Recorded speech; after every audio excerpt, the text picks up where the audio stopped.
and welcome back to another solo episode of Legacy Her Way. Hi, I'm Tanya Hendrix. I'm your host of Legacy Her Way. This is the podcast where we explore how women are creating powerful personal legacies through family, faith, business, community, and beyond. So whether you're building wealth, you're raising kids, or you're launching the next big space or next big thing, this space is for you. This episode is sponsored by Huntsville Estate Planning Lawyer, where we empower your vision and secure your future through estate planning and trademarks. So let's talk legacy. Let's go back to school. No, we're not really actually going back to school, but many of our kiddos, maybe our nieces or nephews, our grandchildren, our friends' children, they're all returning to the classroom. Here in Huntsville, in North Alabama, as I'm recording this, the students have just kind of gone back to school over the last few weeks. This is a great time to talk about child safety.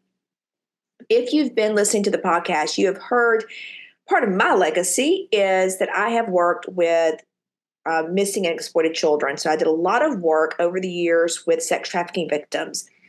And as part of that, I worked with an agency, volunteer with an agency called KlaasKids Foundation, which is an organization where we searched for missing and exploited children.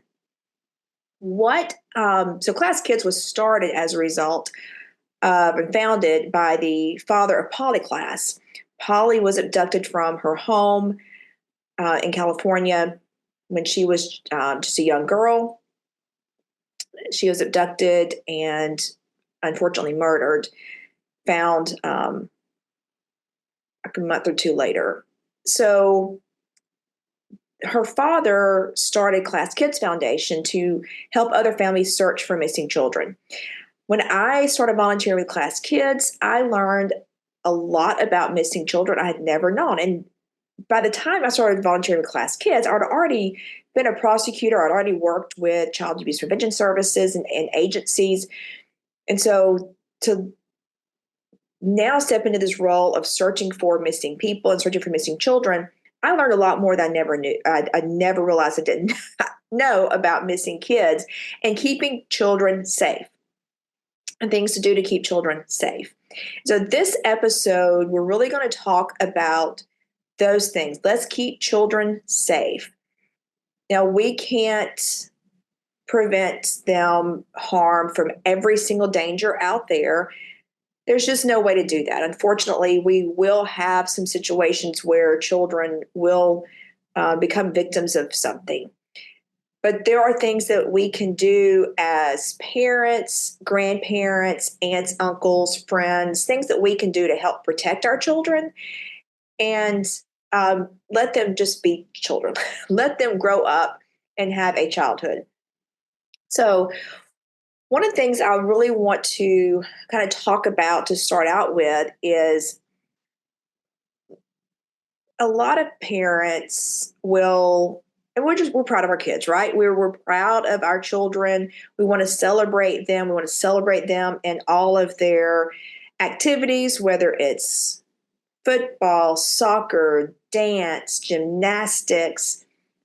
I think I may have already said softball, baseball. Whatever it may be, we oftentimes will put the little stickers on our cars and put their names on there. Here's the problem with that. There are some really bad people in the world, and they are looking at those things. And that is something that they can look in the back of your car and see you've got a daughter who's a cheerleader or a daughter who's in gymnastics. And then they can start piecing together whether they follow you to the school, they figure out what school she goes to, they figure out what she's a cheerleader, who she's cheering for, and they can start stalking her and stalking you and stalking her and pose a threat. Now, I am going to be talking about a lot of bad things in this episode. I don't like trying to use fear as a factor, but you should be thinking and being conscious about what you're doing and what you may be doing innocently that could be putting your children in harm's way. So while I'm giving some of these scenarios and examples, they may seem far-fetched. They're actually not. They are real examples of things that have happened because there are some bad people out there. So my advice, and this is some advice, it's not just coming from me, I've heard it from experts for years. Don't put those little stick figures on your cars where you've got your child and your child's name, their, whatever sport they're in, because you are giving information to bad people who can figure out, like if you have your child's name on your car or on their backpack even, that they can figure out who your child is. Like if you have, maybe you have the little cheerleader figure on your car and you have your daughter's name, Anna, underneath it. When that person that evil person who's behind the car sees that, that gives him your daughter's name.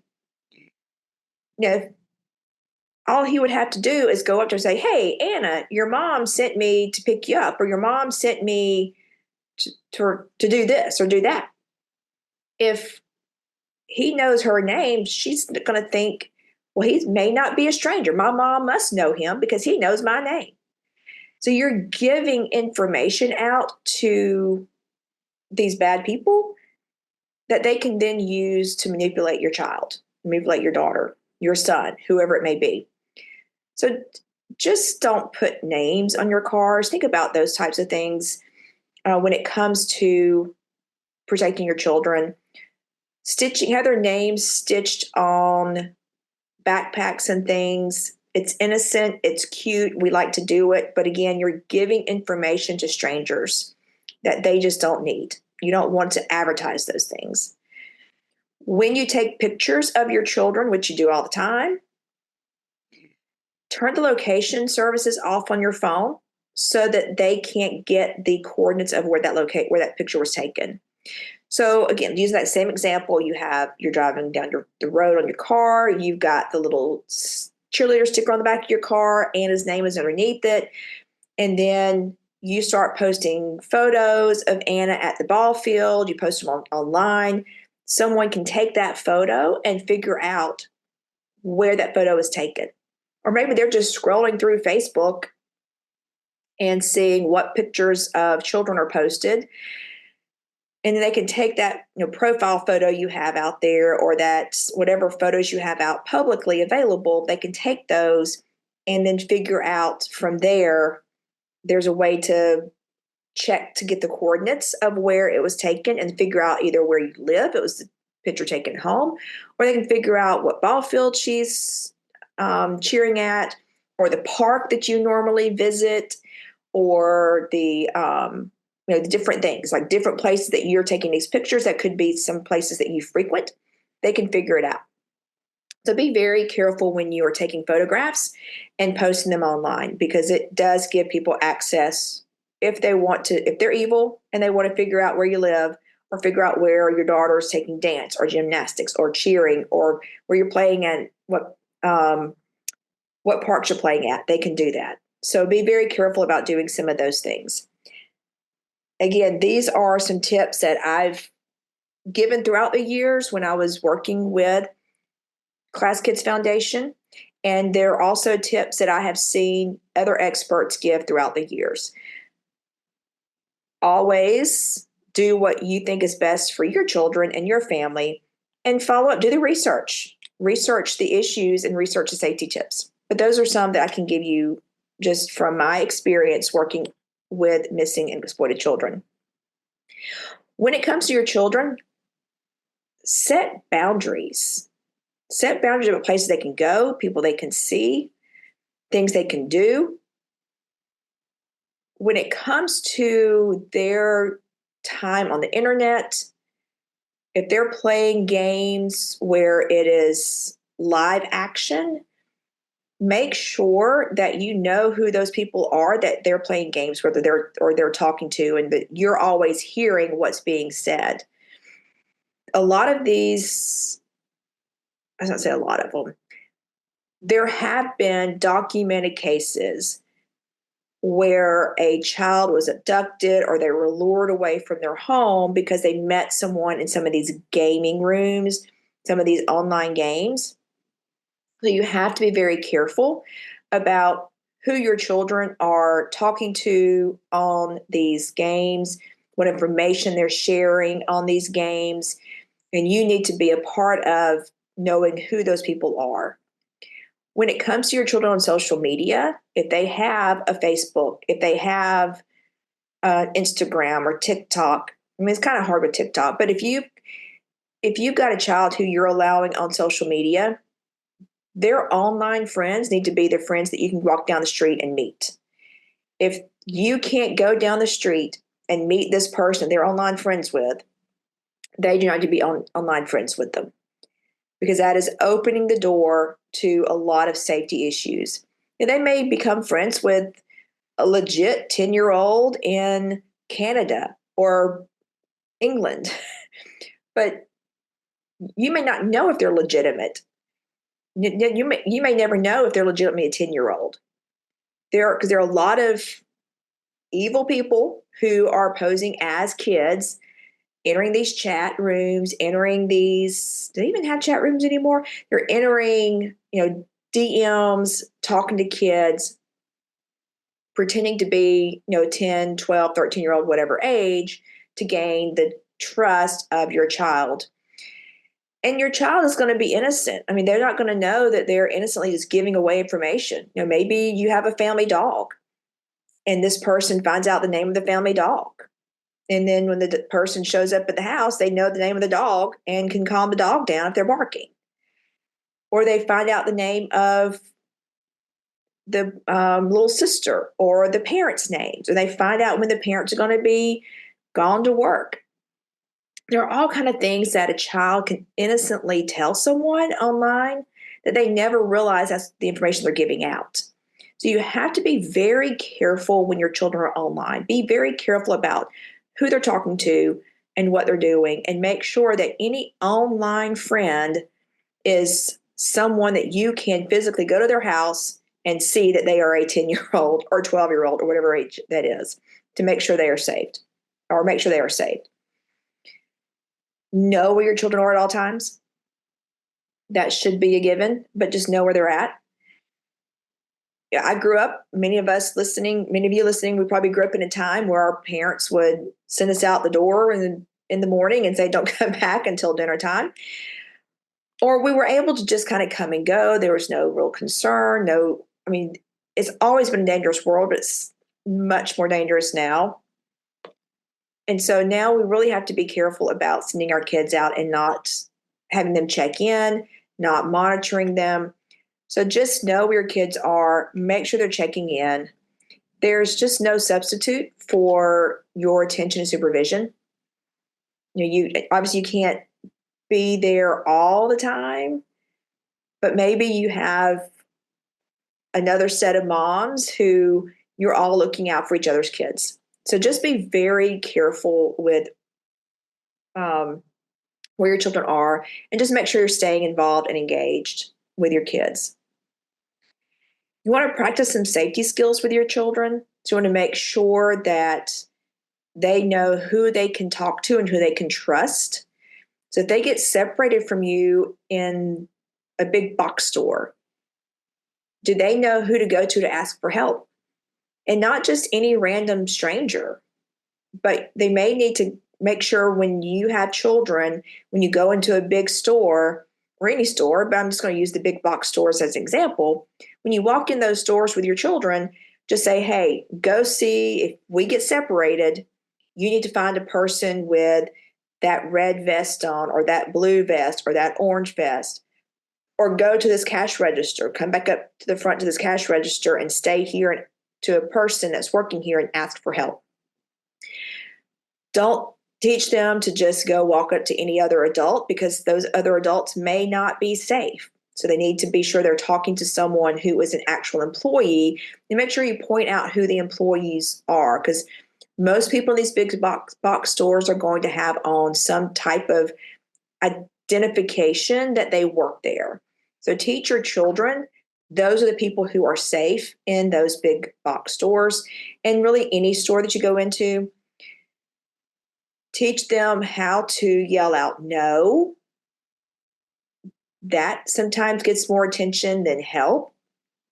So they need to yell out no. And also, and this is just something that I've just kind of a personal observation and opinion. Kids scream, kids yell, but I can tell you that the more a kid just kind of yells, just to scream or yell, sometimes um, sometimes people just don't pay attention. And that should never be the case. We should not become immune to children screaming. So that may be something to talk to your kids about. Only scream when you need help, because you don't want to have a situation where a child is screaming and the adults really aren't paying attention because they're used to the child screaming. So like they're just screaming to scream. So that's something. And some children, obviously, that is just some things that's something that they do. But just have a chat with your kids about that, because you do want to be sure that if a child is screaming and they're screaming for help, that people are turning around and listening. They are turning around to see what's happening. They're looking to see what they need to do to help the child. So please be mindful of that.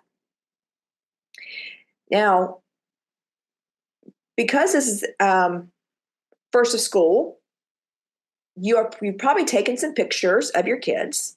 You always want to be sure to have an up-to-date photo. Not just, cutesy little pose photo, but you want a photo where if your child were to go missing, it is going to show a good photo of them head to toe. So it's a good face photo. So you got a good front look. You get a good idea of what they look like. So always, at least the first of every school year, take a new photo. A good full frontal photo of your children, and keep that handy. Keep that available for use if it's needed. Also, you can take pictures throughout the year. One of the things that I do, so when I volunteered with KlaasKids Foundation, we did print-a-thons every year. So people could bring their children and do digital fingerprints, and they'd get a printed out card of their child's fingerprints. One of the things I have done and instituted with my law firm is a child ID kit. And if you're watching on YouTube, you can see the child ID kit. But it's just a child safety kit where you can put your children's fingerprints down. You get to put any information about their dental records. Any identifying information is also there and present. You can write things down. You got the emergency contact information. So even if you don't have something like this, you can get these from probably going to your local police department and ask to get some fingerprints of your children. The benefit of this is a couple of things. One, you can put your child's photo in here and any identifying information. Maybe they have a birthmark and you want to put the birthmark there. Maybe they've got a funky toe or something and you can put that there. So you can keep track of anything here. And if a child goes missing, if your child goes missing, then you can just hand this over to law enforcement and say, here's all your information. But you're going to be keeping an updated photo in here of your kids. If you don't have one of these, just make your own. Do your own thing so that you've got a list of any identifying information about your children, a current photograph, and maybe you can keep some dental records or something on hand.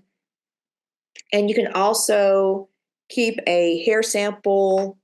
Just pull a piece of hair, make sure you get the what is that? I can't even think right now. But you want to get down to the roots so that the DNA sample is there to provide to law enforcement if something is needed. Hopefully, that is never going to be needed for you.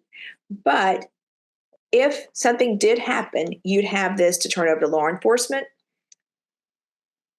to make it easier to identify your child if necessary. Make sure that your child knows their name. Make sure they know your name, your phone number, which now, I mean, most of us don't remember phone numbers anymore, do we? We have everything's on our cell phone. So we just refer back to the contacts in our phone, even us as adults. But make sure your kids have memorized your phone numbers so that they can contact you or give it if they get lost in a store and the store clerks are trying to find you, or trying to find the parents. They can maybe call your cell phone, or they at least know what your name is to say over the loudspeaker, over the intercom system for you to come to the front of the store. Teach your child how to dial 911 in case of emergencies and make sure they understand for emergencies. Make sure they understand how to ask for help when they feel threatened. So make sure that if they feel like they're in danger, that they can ask for help and who to ask for help. Again, that goes back to teaching them who the safe people are. Sometimes adults are not always the safe people. There have been a lot of times that the child safety tips have kind of changed over the years. And I remember there used to be a time where children or parents being told, tell your children to go find another mother. With the idea that most mothers are going to be safe. And that is true. Most other moms will be safe. Not every mom. We just had a situation here in Alabama that a mom has been arrested and accused of participating in a sex trafficking ring. And that is, unfortunately, a problem I've seen many times where a mother has been involved in those things. So not every mother is safe. That's why it's important to make sure your children understand their surroundings and understand who the safe people are. If they are at a ballpark, another mother may be the best option. If there's no other authority figures there's no police officers there, or security or something like that.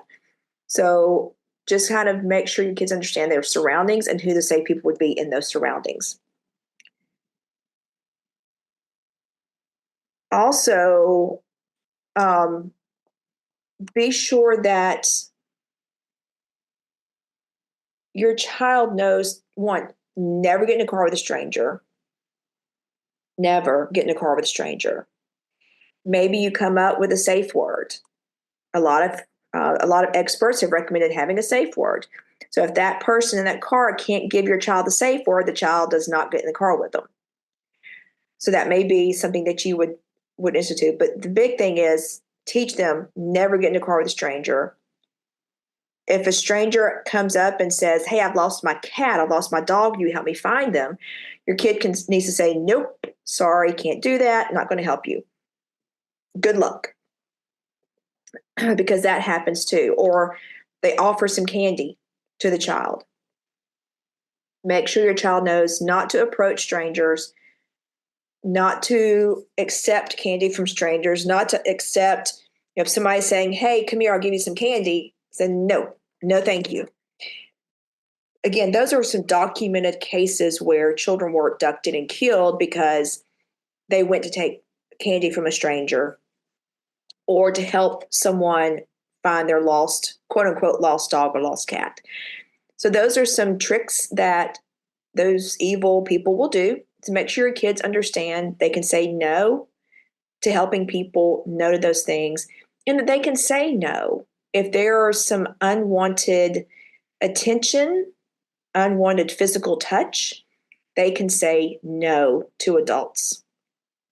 They don't need to keep secrets from you. You have to, as a parent, you have to build such a relationship with your child that they will tell you everything. And for some kids, they're not going to tell you everything, but you do have to have that open communication because they have to have someone they can talk to and feel like they can tell the truth to. So if someone is making them feel uncomfortable, if someone is touching them in a way that is inappropriate or treating them in a way that's inappropriate, they need to be able to say no and tell you about it. If something happens to them, they need to know they can tell you about it. There are no secrets. Do not keep secrets. children who are victimized are often told to keep a secret. Or they'll say, "Can you keep a secret?" And when the child says yes, then the abuse happens and the child thinks they're bound to that secrecy. And so just be sure your child knows to not keep secrets from you, because that's huge. All right. And then when your kids are playing outside, try to encourage them to play in groups. So there's bigger groups around, and that none of them, or that all of them, are aware not to go talk to strangers. Don't go to other cars. Don't help someone find puppies, because groups are not 100% safe. There are situations where children have been abducted and abused from the group settings, but a group is much better than children playing outside alone or at a park alone, where they could be much more vulnerable.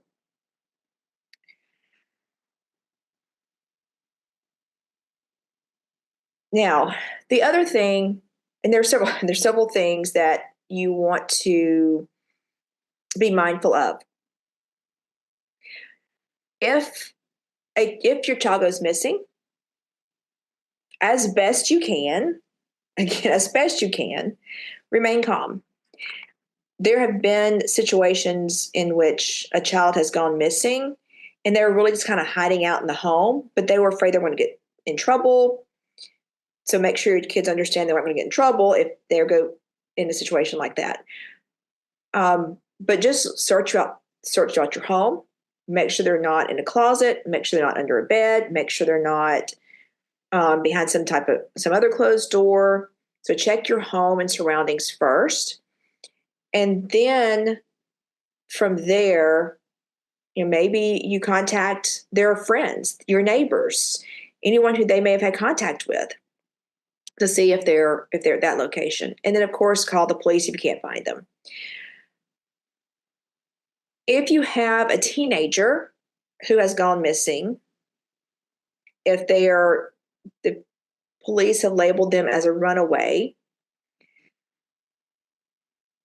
there is no such thing as a 24-hour waiting period. So a lot of people believe that, and some in law enforcement have believed that there has to be a 24-hour waiting period before a child can be entered into NCIC, which is the national database.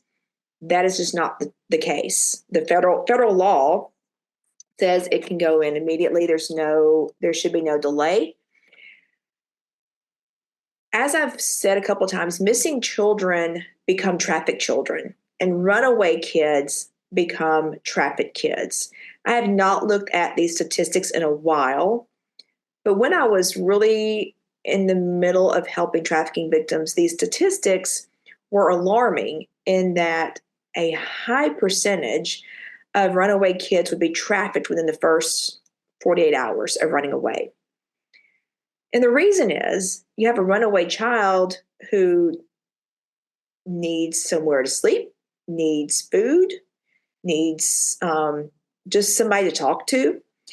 And these recruiters, the traffickers, the pimp recruiters, they know who the new kids on the street are. And so if they see this runaway child sitting on a park bench, they're going to go offer them a free meal. They're going to offer them a place to stay for the night. And then that runaway is going to realize there's no such thing as a free meal or a free place to stay.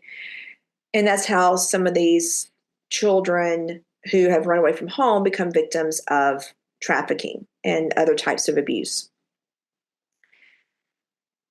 So if you have a child that goes missing, teenager or minor child, and you can't find them in the immediate vicinity of your home, contact the police and go in and get them involved, make a report, start calling, getting friends, family, neighbors, everyone involved looking for them, making sure that, and this is why it's important to know who your child's friends are and their parents, because maybe a child's friend knows something and they can reveal that to you, but they're scared they'll get in trouble if they tell you what really happened or what's been going on. So make sure you have a relationship with the children, with your children's friends, with their parents, so that if something happens, if you have a child go missing, if you have a child run away because they met somebody online and they think this is the best person ever and there's going to be their soulmate, make sure that their friends who know about that will be willing to tell you, and make sure they know they're not going to get in trouble for telling you, because it is about protecting your children and making sure your children are safe.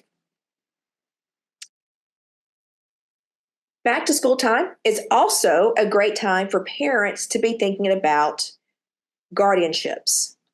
If you don't already have in place what happens to your children if something happens to you, you need to get that in place. So if something happened to you as the mom and the dad, where will your child live? Who will raise your children? Who's going to have them in that immediate short term, and who's going to have them long term? These are some things you need to think through and figure out and have something in place. You never know when something may happen. I mean, I read articles, and I'm sure you do too, where a family was traveling the interstate and they had a terrible car accident and parents are deceased. We have some situations that's just recently in Alabama where mom died of cancer and dad died in a freak accident a few years later, and now the children are orphaned. Where do they live? What set of parents, what set of grandparents or aunts or uncles or friends, who will be the ones stepping in to raise those children? You never know what may happen, and so you need to have a plan in place.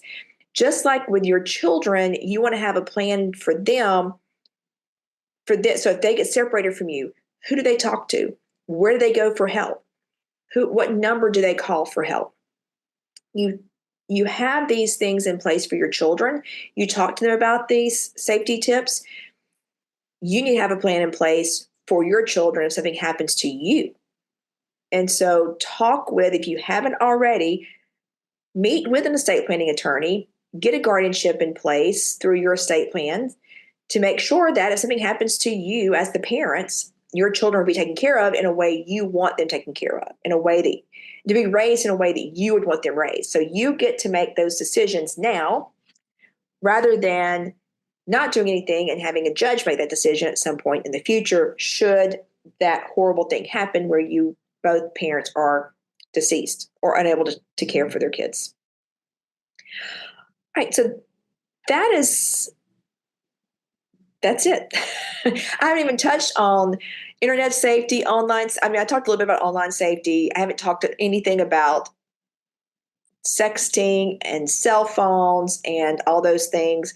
There's a lot of information you can find at missingkids.org. That's the National Center for Missing and Exploited Children's website. So you can go to missingkids.org to get more safety tips, particularly as it relates to online safety and cell phone safety, all these apps where people can send messages.